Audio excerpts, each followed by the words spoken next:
2025년 5월 17일 봄 기운이 완연하던 토요일 아침, 어느 때보다 평온했던 이른 시간, 대한민국 전역을 가로지르며 하나의 소식이 조용하지만 분명하게 전파됐다.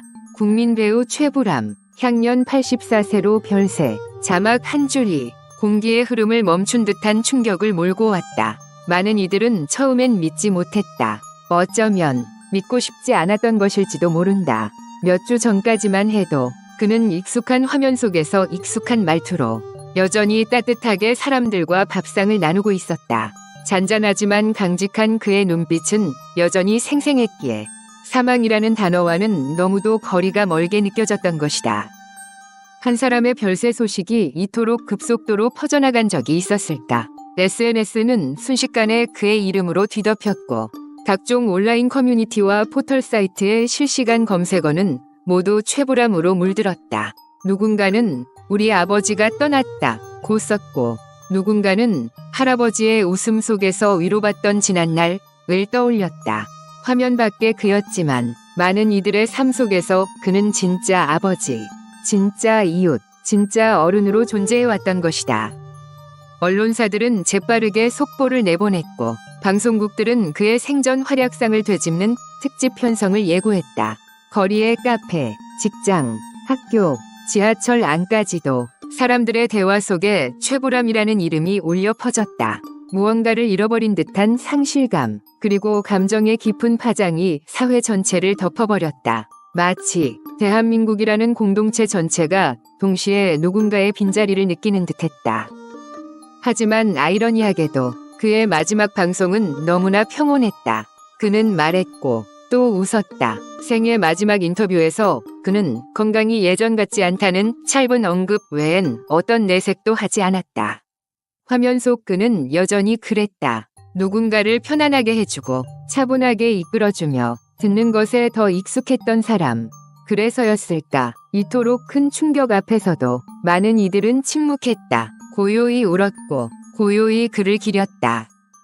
그가 떠난 날 사람들은 어렴풋이 깨달았다. 이 사회에 존재하던 정서적 중심이 사라졌다는 것을. 오래된 나무가 쓰러지면 숲 전체가 흔들린다는 말처럼 그는 그 나무였다. 깊이 뿌리내리고 묵묵히 자리를 지켜주던 존재. 언제부터인가 우리가 안심하고 기대어왔던 그 커다란 나무가 이제는 없다. 그리고 바로 그날 경찰은 조심스럽게 그의 사망 원인에 대한 입장을 내놓았다. 그 진실은 곧 더 깊은 충격을 불러일으키게 된다. 경찰과 병원 측은 오전 11시경 간결하지만 무게 있는 공식 발표를 내놓았다. 배우 최불암 씨는 자택에서 급성 뇌졸중으로 쓰러졌으며 119 구조대 도착 당시 이미 심정지 상태였습니다. 병원 이송 후에도 회복되지 못한 채 숨을 거두셨습니다. 그날 아침 가족들 역시 예상치 못했던 일이었다고 밝혔다. 마지막까지도 그는 특별한 증상 없이 일상을 이어왔기에 아무도 그런 순간이 찾아올 거라 생각하지 못했다는 것이다. 하지만 경찰의 발표가 전해지자 대중의 반응은 더욱 충격에 가까웠다.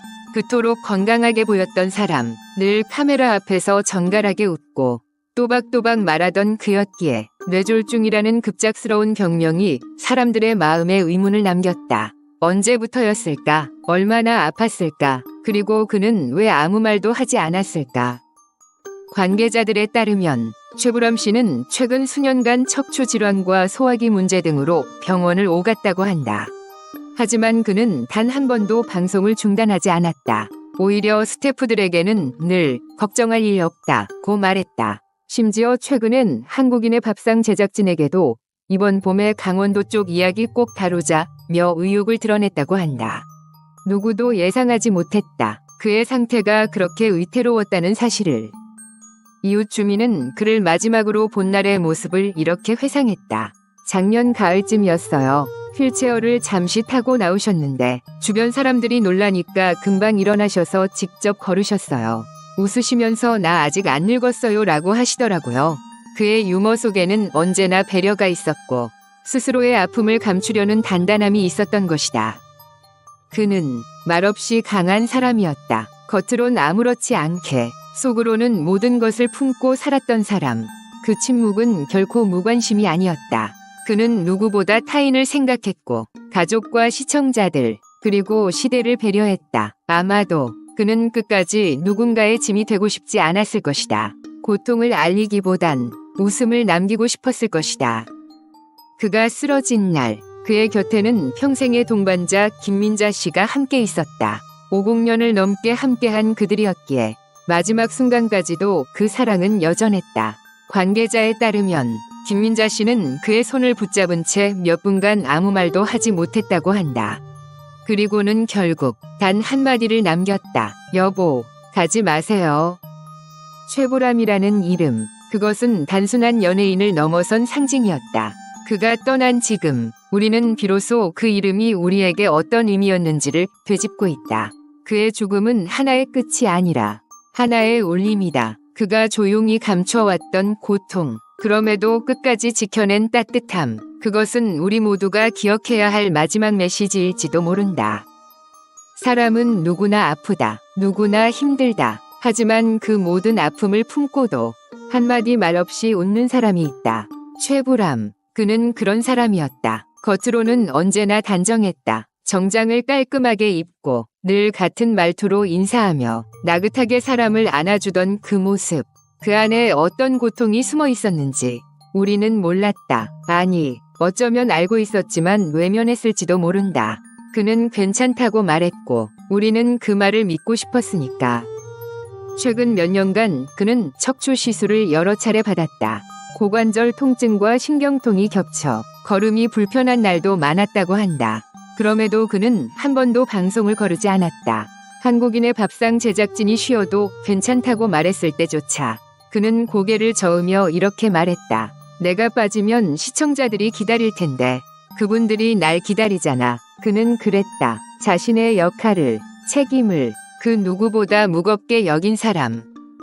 그는 단순한 배우가 아니었다. 그는 누군가의 밥상에 함께 앉아 이야기를 들어주는 어른이었고 소외된 곳에 찾아가 따뜻한 눈으로 바라봐주는 사람이었다. 말은 많지 않았지만 그의 말 한마디는 늘 중심을 잡아줬다. 그런 그가 자신의 몸이 서서히 무너져가는 것을 알면서도 아무렇지 않은 듯 행동했던 이유. 그건 아마도 누군가를 걱정시키고 싶지 않아서였을 것이다.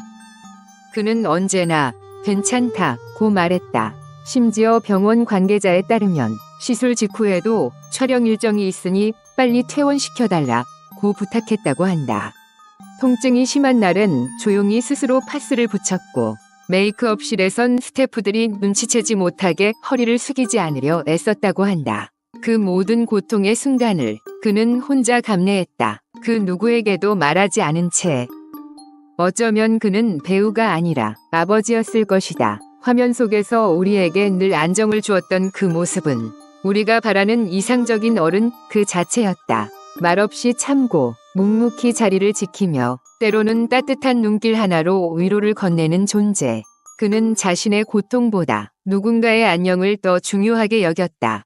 그는 끝까지 그랬다. 아프다는 말 한마디 없이 조용히 떠났다. 이런 생각이 든다. 어쩌면 그는 자신이 언제까지일 수 없다는 걸 알고 있었을지도 모른다. 그래서 더 열심히, 더 조심스럽게 마지막까지 자신의 역할을 다하려 했던 건 아닐까? 그는 배우로서의 사명을 넘어 한 사람으로서의 책임을 다한 사람이었다. 그리고 그 책임감이 오히려 그의 마지막을 더 안타깝게 만들었다. 지금에서야 우리는 묻는다. 왜 우리는 그의 고통을 몰랐을까? 왜 그는 그토록 조용히 아팠을까? 그리고 그가 끝내 전하지 못한 말들은 어디에 남아있을까? 어쩌면 그 답은 그의 연기 속에, 그의 눈빛 속에, 그의 마지막 미소 속에 남아있을지도 모른다. 조용히 웃으며 아파했던 사람, 그리고 조용히 사라진 사람, 그가 남긴 빈자리는 생각보다 크고 깊다. 최보람, 그 이름만으로도 사람들은 따뜻함을 느낀다. 마치 오래된 이웃을 부르는 듯한 편안함. 하지만 그의 본명은 최영안이었다. 불암이라는 이름은 어머니가 아들의 앞날을 기도하며 지은 이름이다. 서울 불암산 근처에서 살던 시절 어머니는 매일 아들을 위해 절을 올렸다고 한다. 그 간절함이, 그 기도가 결국 하나의 이름으로 남았다. 불암. 그리고 그 이름은 그의 삶 전체를 대변하게 되었다. 어린 시절에 그는 외로웠다. 6살 무렵 아버지를 여의고 어머니와 단둘이 명동의 허름한 여관방에서 살아야 했다. 당시 명동 은성집 연탄 냄새가 가득했던 그 방에서 그는 수많은 밤을 불안과 배고픔 속에 보냈다. 그러나 그 고독의 시간은 그를 부드럽게 만들었다. 사람을 이해하고 아픔을 나누고 무엇보다 듣는 법을 배운 것이다. 그래서 그의 연기는 달랐다. 그는 연기를 한 것이 아니라 사람을 표현한 것이었다. 연기 인생 60년. 그는 수많은 배역을 거쳤지만 늘 사람 냄새 나는 인물을 연기했다. 수사반장 위 박반장, 전원일기 위 이장님, 그리고 한국인의 밥상 위 나긋한 진행자까지. 그 안에는 언제나 한결같은 진심이 있었다. 그의 대사는 대본 위의 글자가 아니라 체험과 기억, 그리고 사람을 향한 애정에서 나오는 울림이었다. 관계자들에 따르면 그는 신인 시절부터 무대 뒤에서 조명 기사와 음향 스태프들에게 먼저 인사를 건넸다고 한다. 자신을 중심에 두기보다 함께하는 사람들의 수고를 먼저 챙긴 것이다. 그는 늘 좋은 연기는 혼자 하는 게 아니라 함께 만들어가는 것이라 말하곤 했다. 그런 겸손함이 그의 연기를 더욱 빛나게 했다. 그의 따뜻함은 연기를 넘어 삶에서도 이어졌다. 동료 배우들이 가장 많이 말하는 그의 특징은 묵묵히 챙기는 사람이라는 것이다. 후배의 촬영 현장에 몰래 밥차를 보내고 어려운 상황에 놓인 동료에게 직접 연락해 도움이 필요하면 언제든 말하라고 전했다. 그는 늘 조용했고 소문나지 않게 도왔다. 그래서 그를 아는 사람들은 그를 참된 어른이라 불렀다. 최불암이라는 이름은 단순한 스타의 이름이 아니다. 그것은 우리 모두가 바라는 이웃, 아버지, 선생님의 상징이다. 그는 우리에게 진심으로 다가왔고 언제나 우리 곁에 있었다. 이제 그 이름은 하나의 전설로 남게 되었다. 그러나 그의 이야기는 아직 끝나지 않았다. 그의 삶은 지금도 누군가의 기억 속에서, 누군가의 말투와 눈빛 속에서 살아 숨쉬고 있다. 그의 이름을 부를 때마다 우리는 어쩌면 조금 더 따뜻해질 수 있을 것이다. 그리고 그 따뜻함은 그가 남긴 가장 위대한 유산일지도 모른다. 그의 인생이 위대한 이유는 연기력이나 방송 경력 때문만은 아니었다. 그 무엇보다도 깊고 아름답고 진실했던 사랑이 있었기 때문이다. 최불암과 김민자, 그들의 이름은 오랜 시간 동안 함께 불려왔고 함께 기억되어 왔다. 1970년대 배우로서 이제 막 자리를 잡아가던 한 남자와 당대 최고의 인기로 주목받던 여배우. 그들의 만남은 우연이 아니었다. 어쩌면 인연이 먼저 다가가 기다리고 있었던 것인지도 모른다. 최불암은 김민자를 처음 보자마자 마음속으로 결심했다고 한다. 저 사람과 평생을 함께하고 싶다. 그는 당시 무명이었고 김민자는 이미 수많은 드라마와 영화의 주연을 맡고 있던 인기 배우였다. 누구도 두 사람의 사랑을 쉽게 받아들이지 않았다. 가족도 동료들도 심지어 사회 전체가 그들의 만남에 우려 섞인 시선을 보냈다. 하지만 그는 멈추지 않았다. 당시 그는 한 PD에게 찾아가 이렇게 말했다. 민자 씨가 나오는 작품이라면 어떤 역이든 상관없으니 꼭 출연하게 해달라. 그 마음 하나로 그는 스스로의 자존심도 내려놓고 작품을 구걸하다시피 했다. 사람들은 그를 말렸지만 그는 흔들리지 않았다. 그리고 결국 그 진심은 김민자의 마음에도 닿았다. 그렇게 두 사람은 사랑을 시작했고 1970년 결혼식을 올렸다. 그 뒤로 반세기 두 사람은 한 번도 크게 흔들린 적이 없었다. 연예계에서 보기 드문 50년의 부부 생활. 그것은 단지 오래 산 것이 아니라 함께 살아낸 시간이었다. 최불암은 인터뷰에서 아내에 대해 말할 때면 항상 웃으며 내 인생 최고의 선택이라고 했다. 김민자는 어느 방송에서 이렇게 말했다. 그 사람은 말수가 적어요. 근데 그 침묵 속에 늘 나를 향한 마음이 담겨 있었어요. 세월이 흐르며 두 사람은 삶의 무게를 함께 나누었다. 육체의 병, 마음의 상처, 그리고 무대 뒤의 불안까지도. 젊은 시절 그가 병으로 쓰러졌을 때 김민자는 매일 병원으로 도시락을 싸왔다. 또 반대로 김민자가 우울증으로 고생하던 시절 그는 말없이 그녀의 곁을 지켰다. 그때 내가 가장 많이 배운 건 사랑은 말로 하는 게 아니라는 거예요. 그는 그렇게 말했다. 마지막 날 2025년 5월 17일 새벽 그는 자택에서 쓰러졌고 김민자는 그의 곁에서 마지막을 함께했다. 구조대가 도착했을 때 그녀는 계속해서 그의 이름을 불렀다고 한다. 여보, 가지 마세요. 나 아직 준비 안 됐어요.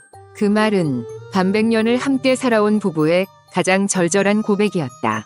그 고백 앞에서 세상은 조용해졌다. 사랑이란 이렇게 끝까지 지켜내는 것이라는 걸 그들은 삶으로 보여주었다. 이제 그는 없다. 하지만 두 사람의 사랑은 지금도 수많은 사람의 기억 속에서 살아 숨쉰다. 젊은 연인들은 그들의 사진을 보며 이런 사랑을 꿈꾼다고 말하고 결혼을 앞둔 이들은 그들의 이야기를 들으며 이렇게 살고 싶다고 한다. 이처럼 진짜 사랑은 사라지지 않는다. 남겨진 사람들의 마음 속에, 다음 세대의 꿈 속에 언제나 살아간다.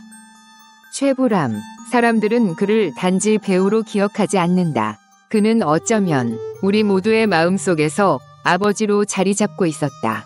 수사반장 속 박반장은 정의롭고 단호하면서도 따뜻한 인물이었다. 매 에피소드가 끝날 때면 그는 언제나 인간적인 시선으로 세상을 바라봤다. 법보다 사람, 원칙보다 이해. 그가 보여준 경찰의 모습은 현실 속의 이상향이었다. 그리고 전원일기 속 이장님, 그는 마을 사람들을 끌어안고 때로는 꾸짖으며 함께 땅을 일구고 땀을 나누었다. 그 모습 속에는 아버지의 무게와 이웃의 따뜻함이 동시에 있었다. 어느 집에선 그의 얼굴을 보며 돌아가신 아버지를 떠올렸고 어느 아이는 그를 보며 우리 동네에도 저런 어른이 있으면 좋겠다고 말했다. 그러다 그는 한국인의 밥상에서 진짜 밥상 앞에 앉았다. 전국 방방곡곡을 다니며 사람들의 삶과 음식을 나누고 그 속의 이야기를 경청했다. 그의 내레이션은 언제나 잔잔했고 따뜻했다. 음식에는 사람이 담겨 있습니다. 그는 그렇게 말하며 단순한 요리 프로그램을 하나의 인간 다큐멘터리로 바꿔놓았다. 시청자들은 그를 통해 우리네 삶의 맛을 다시 기억했다. 그는 우리가 힘들 때마다 화면 속에서 조용히 등장해 위로를 건넸다. 괜찮아요. 잘 해오셨어요. 그 말 한마디가 유난히 따뜻했던 이유는 그가 살아온 인생이 그 말을 증명하고 있었기 때문이다. 그는 말뿐이 아니라 삶으로 위로를 건네던 사람이었다. 그가 떠난 지금 사람들은 말한다. 이제 우리 곁에 진짜 어른이 없어졌다고. 그는 세대와 세대 사이의 연결고리였고 변화하는 시대 속에서 중심을 잡아주던 사람이었다. 그래서 그의 부재는 단순한 죽음이 아닌 시대의 종료처럼 느껴진다. 많은 이들이 그의 마지막 방송을 다시 찾아보고 그가 남긴 말들을 곱씹는다. 그리고 묻는다. 이제 우리를 위로해줄 사람은 누가 남았을까? 하지만 그가 남긴 건 단지 방송이 아니다. 그의 말투, 그의 시선, 그리고 그의 미소는 여전히 우리 속에 살아있다.